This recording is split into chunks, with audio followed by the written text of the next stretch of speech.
Tune in, it's time for Kami G. Bringing stars and stories, it's where you wanna be. From celebs to entrepreneurs, she's got the scoop. Community and entertainment, she's in the loop. Every smile a burst of velvet light. Through the screen she shines so bright. With the laughs and tales that weave tonight.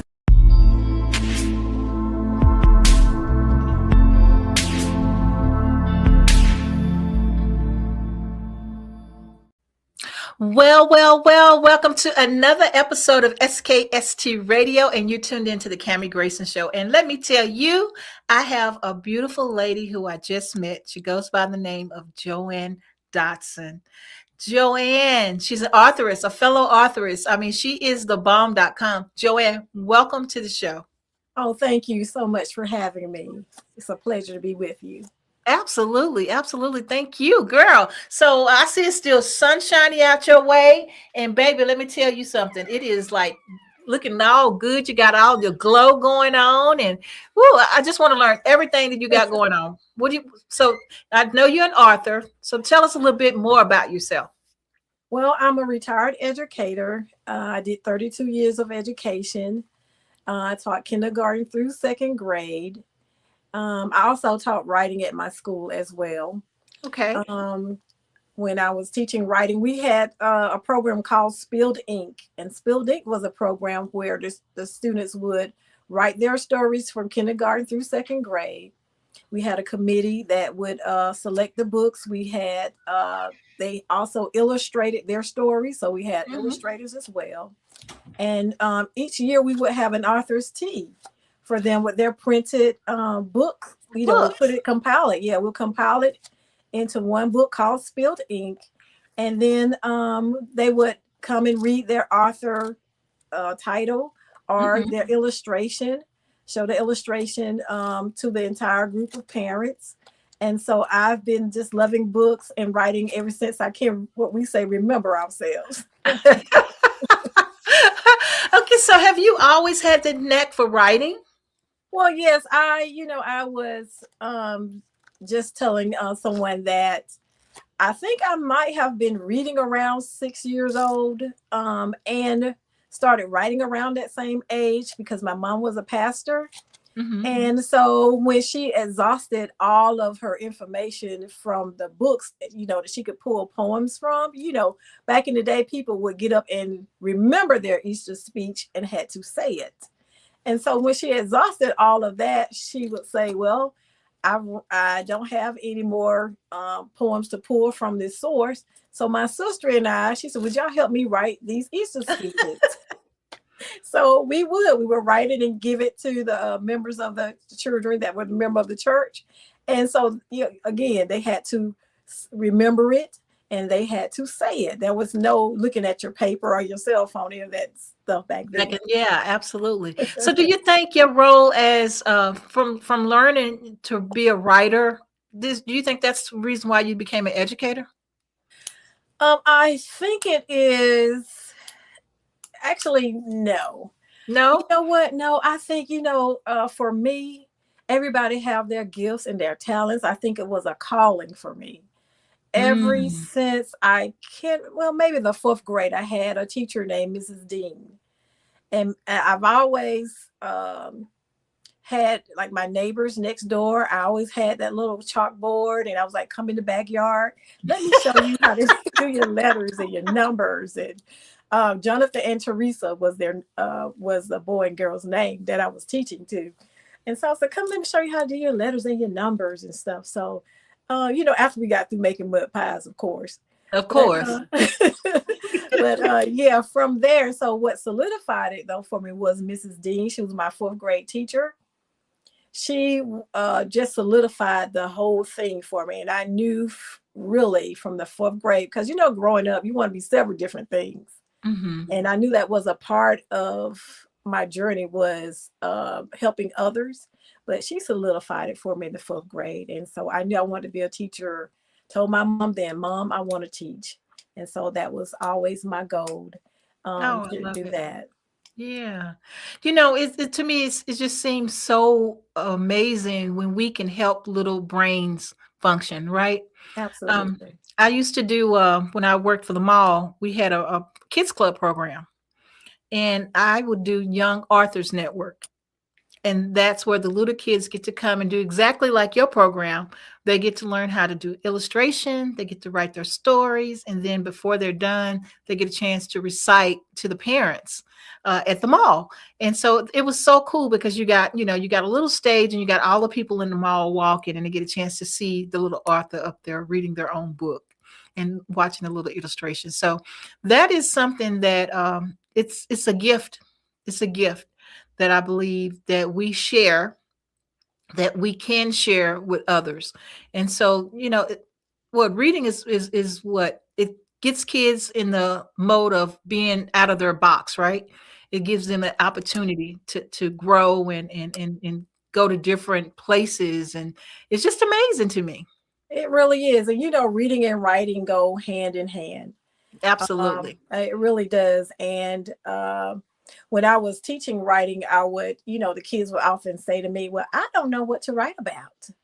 And so, and I would say to them, "Well, what about what you told me about your sister the other day?" So they were like, "Oh, I can write about that." I was like, "Listen, right? You can write about anything. Your journey to the grocery store, the time you got in trouble. Of course, we had our prompts and all those things. Right. I always ran into that one student who told me they couldn't. I don't know what to write about. So, and I said, "Really?" I said, "Well," and then I would say to them, "Well, tell me what you just said to me." And they would say, "What did I say, Mrs. Dotson?" And I said, "You just told me you didn't know what to write about." I said, "Write about that." I don't know what to write about. And how you walked over here to me, the things that you had going through your head at the time. I said, "Write about that." So that's how I, would inspire them to go ahead and write. You can write about anything. You know what? So you're being humble here. I mean, so you've won all these prizes and teacher of the year and all these different things. And so you are that person that those kids love. So tell us a little bit about that. Well, oh wow, I really miss teaching. Um, and I guess for me, I was just always, and this is cliche, but when kids arrived at school, I was their parent while they was there. Yeah. I don't have children of my own, although I have a host of nieces and nephews, believe me. But I was just that parent at school. If I had kids, I treated them the same way. I, would discipline them. I couldn't put my hands on them, of course, but I'm like, no, we don't do that. But Hmm. I was just that teacher. You're right. That all the kids love. I stay in contact with some of my fellow students, former students now. I had one that stopped all the way from Virginia just to come and see me on his way to Oh, Florida. And so, just a bunch of them that I still stay in contact with. And I also taught chess while I was teaching. We used to have chess tournaments at my school. hmm. So I would teach them how to play chess because it is a game where it teaches you to really think and use your cognitive skills, and it Hmm. teaches patience. Before we would have the chess match, I would say you got to shake hands, and no matter what Hmm. happens after the chess game is over, whoever's won, you have to shake hands again. So it helped to build them with the mathematical skills. It Hmm. taught the patience. It taught cognition. Chess is just a wonderful game that I taught as well. My room, I think, was just one of those rooms where it was always buzzing. I bet. I bet. I mean, just thinking about all the things that you have done and the the children that you've worked with, I know you've impacted a lot of lives. And so I just think it's amazing. I think it's just amazing. So let's go into your support system. So you have this husband, Hmm. this Benjamin man, this man here Yes. goes by the name of Mr. Benjamin Dotson. So Yes. tell us a little bit about him and how he's been so supportive in your life. Well, my husband is a retired educator as well. He taught high school at Baldwin High. He was, again, with me. I'm also a retired pastor. We were in the ministry together. But he has gone with me on some of my expos, my author expos that we go to, carries my books for me, and just supports me in any way with this authorship that I have. And, even when I was teaching, even with the kids, they were, some of the parents, I would give them my phone number. Mm-hmm. And so the kids would call me and he would say to me, well, sweetheart, they don't think that you have a life outside of teaching, do that. Well, I just need to talk to them for one more moment. And we're going to, and so I was telling the kids, well, I have to go now. But I had that relationship with that kind of relationship with the parents. And my husband, I just thank him every day for his support that he shows me through this journey. It is, sometimes it's late night hours when I'm talking to my illustrator. She's from Pakistan. And so her time is different from my time. Mm-hmm. And so the late night hours, I'm in the office, and he supports me in that way, without telling me to come to bed. So he knows what I'm doing. When you come to bed, girl, you've been working all day. Yeah, he knows what I'm up to. And we're trying to get the book, in its proper form before we actually send it out. I love it. I love it. And so my next question for you is really simple. Mm-hmm. You have a few hobbies that you like doing. Yes. What is your most favorite hobby? Listen, my most favorite hobby right now is traveling. I love traveling. I am headed to Paris May the 9th. I'm headed there with a group of women. You probably heard of Travel Divas. So it's a bunch of us. It's like 25 of us. We're headed there. Mm-hmm. Next week, my retirement trip. We went to Venice, Italy. We did Rome. We did Croatia. A beautiful place called Montenegro, which at that time I had never heard of. It is really beautiful. We did Naples. What else did we do? And I believe, and then last year, 2024, we went to Ghana. So those were my international trips. I just love traveling. And I do it on behalf of the ancestors. And I always, whenever I land, I always say, God, I thank you that my eyes can see what my ancestors couldn't. I can see it. I can smell it. I can touch it. And while I'm there, I can taste it. And I just raise my hand and say, God, I thank you that I can see what my ancestors couldn't see and do what they couldn't do. Yeah, that's amazing. That's amazing. Now, we're going to take a quick break. And when we come back, we're going to talk about Ghana. We're going to talk about what's going on there and all the cool things. I'm not going to share with the audience yet. I want them to find out, what Ghana has to do with our conversation when we come back. So I love it, love it, love it. Excited. So be back after these messages. That was wonderful.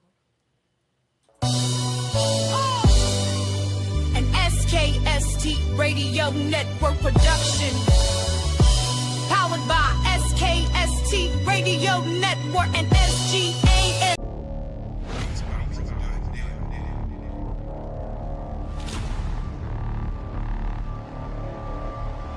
Story has a moment when it finally meets the world. And for author Kami Grayson, that moment is now. This book is more than words on a page. It's a journey, a message, a movement. Calling all authors. Is your book ready to go from finished to fully seen? The Kami Grayson PR agency is your partner for premium branding, copyright and trademark guidance, cinematic book trailers, polished author websites, media exposure, and monthly marketing support. We don't just promote books, we build authors. Dive into the vibrant world of the SKST podcast, where passion meets entertainment. Join us as we explore the dynamic stories that drive street grind entertainment and the creative beats behind Beats by Bro Production.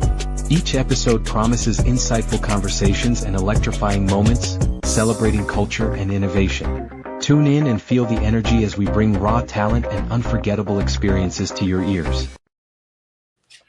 All right. If you just tuned in, you haven't tuned in too late. You tuned into the Kami Grayson Show. And no, this is not Authors Network, but baby, we have had a couple of good authors in here for real, making me ready for Authors Network to happen. So we have Miss JoAnn Dotson. And man, I don't know if you can see it. I'm going to remove my face and her face so you guys can see her little book in the corner. So I'm going to remove us just real quick.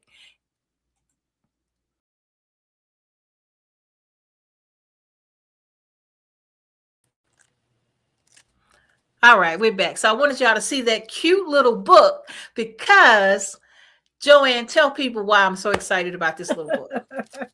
You're excited. Now you're making me even more excited.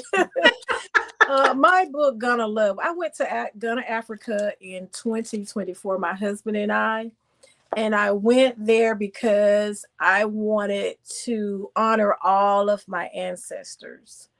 At that time in my life, all of my brothers had passed. I grew up with 9 brothers.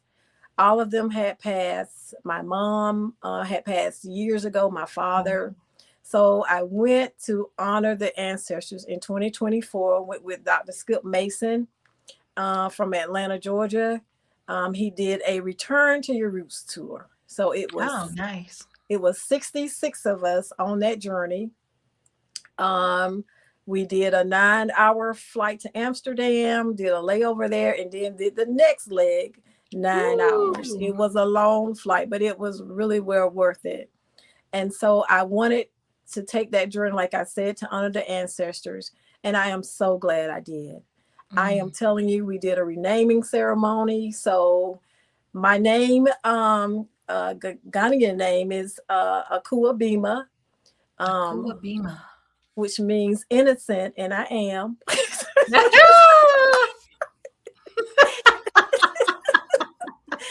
was like, oh, wow, look at that. So I said, God knows I am. So anyway, so just the experience of being there on that journey. We were there for 9 days. And this particular trip was not a luxury trip with Dr. Skip Mason. It is really a historical trip. The tour guides that we had just broke it down so magnificently about the history. We went to W.E.B. Du Bois' home when he moved over there. Okay. It was really a significant trip that I just treasure to this day. And and I cry. You know, most people everybody have a different experience. And, you know, I tried my best not to cry when we got to the river of no return. But, you know, once I stuck my feet in the water, I can't explain it. Like I said, just to say the ancestors were there with me. And I just released it and I just began to cry. You know what, shoulder cries like this. Yeah.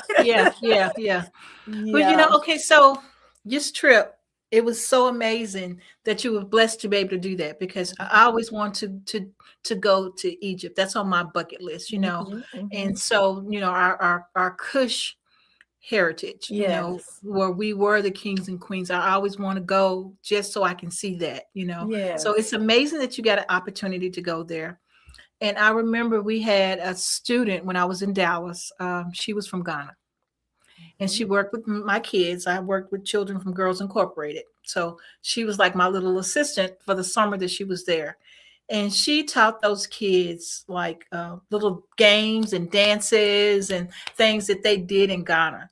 So her knowledge and what she shared with our students always made me feel like that was something, that another place that I would like to go to.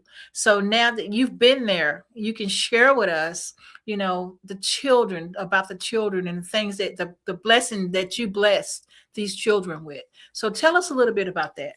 Oh yeah, we stopped at a school while we were there. And when we stopped at the school, the kids were on their recess. Lucky us, they were out there. And so, we had several of the people that were on the bus. They just kind of rushed us. And so I got a chance to meet some of the students, took pictures with them. And so later on, we went to, like I said, the renaming ceremony.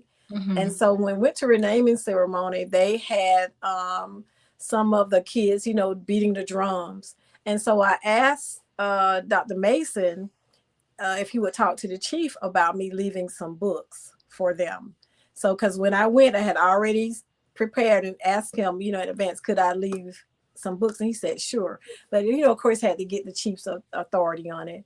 And so I left maybe about 15 books. And I said, distribute them to the kids that, that are good readers, or kids just don't have the books. I said, please distribute this to them. Yeah. And so the chief of the village did that for me. It was a wonderful experience. I wish I had the pictures that I could show at this moment. It's soul grabbing. It just does something on the inside that we just can't deny who we are. It was just a beautiful feeling. It really was. Well, we're going to share. Actually, she's going to come back next month for our Authors Network, and then we'll share. But tell people how to get to your website, because the video that I saw was so breathtaking to see the actual children reading the book. And so tell people how they can find you on your website. Okay, well, let me tell you this, that when we went to Ghana, that was wonderful. But the kids that are reading my books are actually in Uganda. Uganda. And, Uganda. Yeah. So I support them every 2 or 3 years. I send them books. I send them school supplies. I send them basically whatever the center person tells me that they need. And so when I sent them those books, I told them, I said, please send me a video. And so I see myself in every last one of these children in Uganda. And if you like to buy any of my books, you can buy them at www.authorjoanndotson.com. Or if you go to Amazon, you can just type in JoAnn Dotson's books and they should show up. I love it. Absolutely love it. It's such a blessing to be able to bless, right? Absolutely. And so for them, if y'all go to her site, you'll see the video of the kids reading the books. And so you could just feel the warmth, and they were all excited, to be a part of it. And they had the little books open, and, it's just amazing that they have that opportunity. Right. And so I have a kid's book. And I just got started in the kid realm, right? Wonderful. Thank you. And so I can only imagine the kids once they start reading my book. I've done videos of my book, and just letting little kids look at it, their eyes get big. It's cartoons, right? Their eyes get big. And so think of the kids that don't have that all the time. That's not used to it all the time. Absolutely. So to me, hats off to you. You're a shero for being able to get into that realm and able to get your books out to a broader audience, I should say. A broader audience. Yes, absolutely. And I also have a free library in the community that I grew up. So I'm chartered with a free little library organization. And so I give books over there freely. And I do it because when I was growing up, my parents couldn't afford to buy me books, unless I went to the library. I want every child to have the opportunity to read and to learn and to just read for fun, Yeah. When I was teaching, that we had kids to read, but it was for points. It was called Reading Renaissance. They were reading for points, AR, Accelerated Reader. And I just want them to read for fun. And, sometimes just to escape, the situations that some of them are in. It's a wonderful, that's what books do for us. Yeah, exactly. And that was my point. They get an opportunity to escape, So tell us about the little girl here, this little book that's right underneath us here. Oh, listen. When I was talking to my illustrator about this particular book, I already knew that I wanted the continent of Africa. I didn't know exactly, the color and all that. And so we settled on this. And then I said, I want kids around it, around the continent. Because when I went to that school, the kids just bum rushed us, and it was just wonderful. So I want the kids to be around it. So she sent that back for me to approve. And then I said, something is missing. So I wanted a little small child, because early reading is very, very important. Yes, So very I told important. her, yes, I wanted to be maybe about 2 or 3, 4 years old in that age category. And I said, I definitely want to have Afro puffs.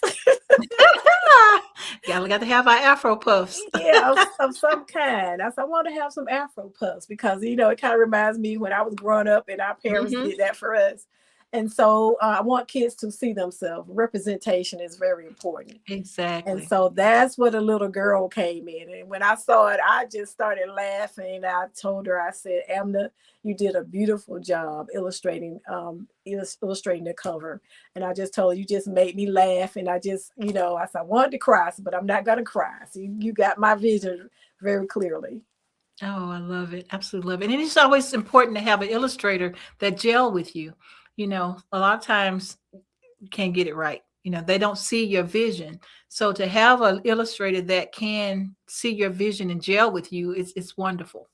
Absolutely. And sometimes, again, because she's in Pakistan, her culture and language is a little different. When some things that I would tell her, she wouldn't quite understand. So I tried to draw a picture of on the paper what I was talking about. And I got my little crayons and I would color, and I said, this is what I'm talking about. And sometimes that will work. But my illustrator is wonderful. She does a beautiful job. And she is really fast. Sometimes I can't keep up with her. So she's a wonderful illustrator. I really appreciate her so much. I love it. So now we've come to the part where we're asking about words of wisdom. So if someone young, inspiring to be an authoress like yourself, and they wanted to get in the realm of doing children's books, such as yourself, what type of words of wisdom would you give her? I would tell them to reach out to someone who is in that field, because as authors, we do like to share. And I am one who will help anyone that wants to write books. So young people, do it. It is, for you have everything at your hand. You even have AI now that can do it Yes. for you. Yes. So, Putting us out of work. Absolutely. So now just do it, find the resources and just do it, like that Nike commercial, just do it. It's not hard at all. Yeah, absolutely. So now, as we come to the end, is there anything you would like to share with our audience about what's going on, what's your upcoming projects that you're working on, and let people know what's really happening out there? Okay. Well, my upcoming project is to finish Gonna Love. That's the title of my book. And to finish that is in poetry form. And those pictures that I had from Ghana, my illustrator actually turned those into the pictures for the book. Nice. And so my future plan is to pretty much do the same. I have a whole notebook of stories that I've written that I have already stated in the past to other people that I want to publish every last one of them in there before I leave this realm. So I keep saying, God, give me the money, give me the funds to do so, because children's books are more expensive, just than doing the novels because of the pictures. Right. So the last words of wisdom to anyone is to go ahead and do what you're going to do. Don't hesitate. That we're in a time now where you can't hesitate. Whatever your plans are, go ahead and do that, because life is really short. Yeah, it is. It really is. Mm-hmm. Well, tell people how they can get in touch with you and how they can find you on social. Okay, you can find me on Facebook at author JoAnn Dotson. Author JoAnn Dotson. I'm on Instagram, same thing, author JoAnn Dotson. I'm on LinkedIn as author JoAnn Dotson. So you can find me on all those platforms. Just type in my name and I should pop up. And yes. Well, I love it. So, I want to thank you for being on the show today. I appreciate all the nuggets that you've shared with us today. And is there anything else you would like to say to anyone? Well, one of the things that I would like to say again, and again, I keep re-emphasizing this, is to go ahead and do what you are going to do now. I can't say it enough. As I stated earlier, I lost all of my brothers. All of those are gone. It's just my sister and I. My mom had 11 kids. We're down to just my sister and I. Wow. Don't take it for granted. Go ahead and do whatever it is you want to do now. Find it where there's a will, there's a way. And with all the technology and the resources that this world has now that we didn't have growing up, there is no more excuses for going ahead and doing your goals and your plans. No excuses. I love it. I love it. Okay, well, Miss JoAnn, until next time, right here, SKST Radio. Tell them bye. Bye-bye. Thank you for having me, Kami. Absolutely. Bye-bye. Thank you.